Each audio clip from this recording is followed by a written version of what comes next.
Assalamualaikum warahmatullahi wabarakatuh guys. Selamat pagi. Wah, tidak terasa ya, kita sudah pertemuan ke-10 di mata kuliah Fisiologi dan Teknologi Paskamanen. Setelah kalian 2 minggu kemarin sudah membahas tentang pengeringan dan penyimpanan, sekarang kita lanjut yuk ke pendinginan sebagai penanganan pasca panen. Outline yang akan kita bahas untuk hari ini adalah sebagai berikut. Kita akan menjelaskan atau kita akan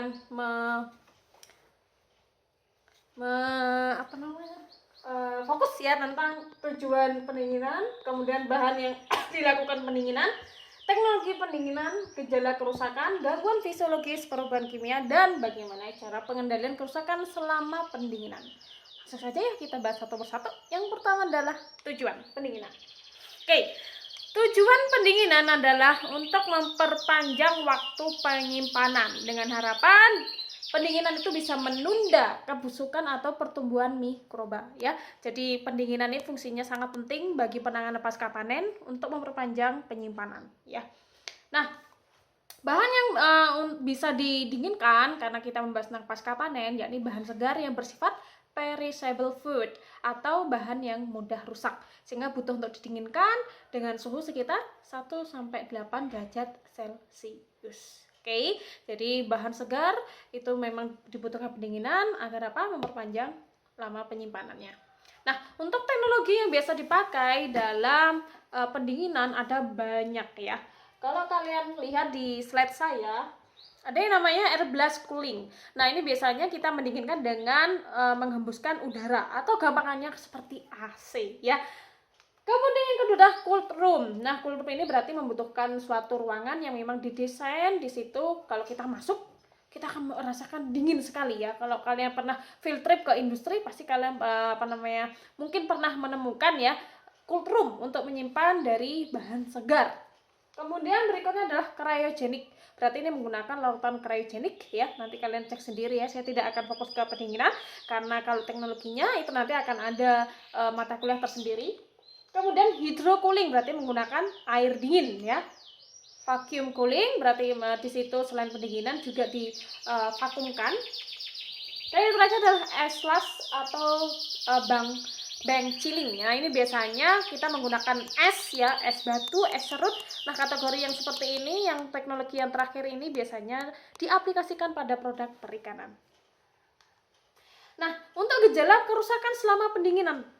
Kalau kalian sering menyimpan bahan segar dimasukkan misal ke refrigerator ya, ada beberapa gejala kerusakan yang sering kita lihat. Yang pertama adalah pengeriputan. Hampir 60% buah itu mengalami pengeriputan ketika disimpan di suhu dingin. Saya berikan contoh di sini adalah pada komoditas cabai ya. Jadi kalau cabai kalian simpan dalam suhu dingin, lama-kelamaan pasti akan terjadi pengerutan. Artinya di permukaan kulitnya akan mengkerut. Kemudian yang kedua, gejala kerusakan adalah basah seperti dicelup air. Nah, ini biasanya kita temukan pada komoditas buah tomat ya. Jadi buah tomat kalau terlalu lama disimpan pada suhu dingin, maka kelihatan seperti dia itu lembek gitu ya, lembek berair sehingga seperti dicelup air.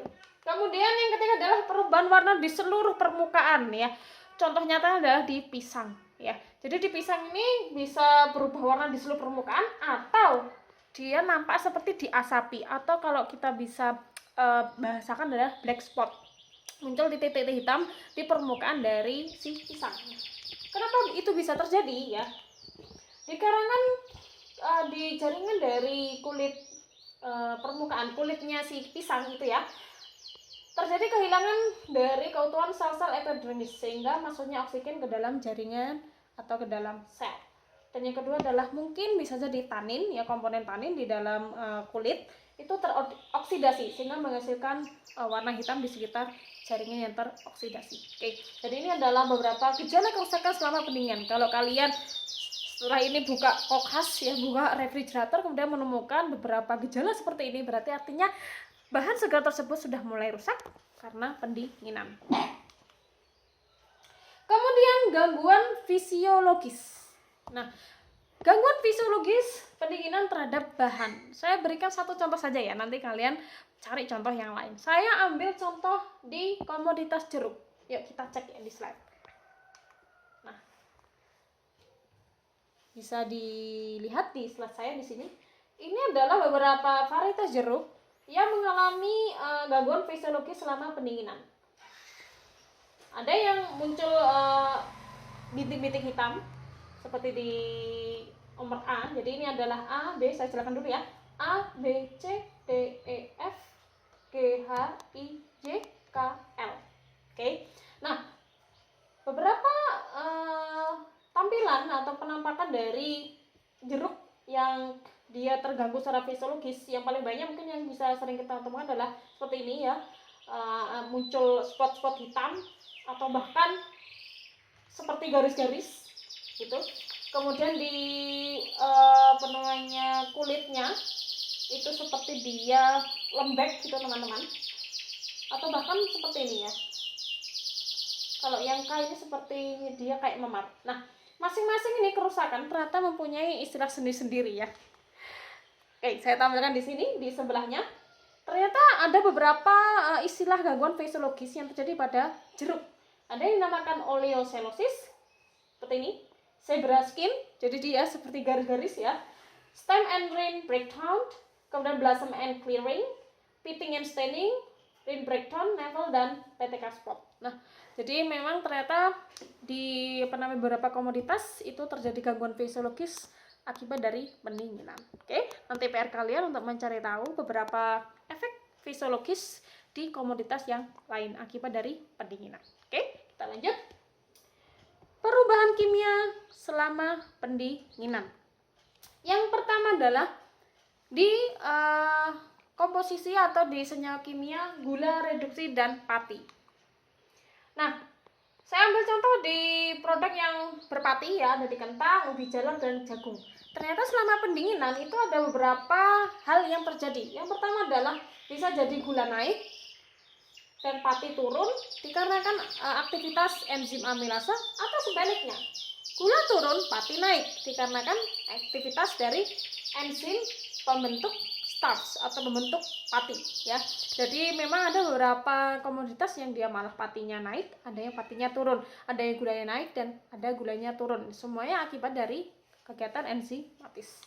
Kemudian yang kedua adalah terbentuknya metabolit tertentu. Sebagai contoh ada asetaldehid, etil alkohol, etanol dan asam ketu. Dan yang terakhir adalah dietilen. Etilennya bisa naik ya tergantung varietas dan suhu pendinginan. Sehingga teman-teman, setelah saya jelaskan tadi ada gejala kerusakan, gangguan fisiologis, dan perubahan kimia, maka kita perlu mengendalikan kerusakan selama pendinginan. Bagaimana caranya? Ya, ada beberapa alternatif yang kita bisa lakukan untuk mengendalikan kerusakan selama pendinginan.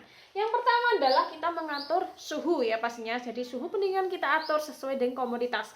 Kalau kalian sudah pernah mendapatkan ilmu sebelumnya, ada buah klimaterik, ada buah non klimaterik, maka pasti masing-masing mempunyai suhu untuk didinginkan yang berbeda-beda. Kemudian yang kedua adalah pelilinan ya.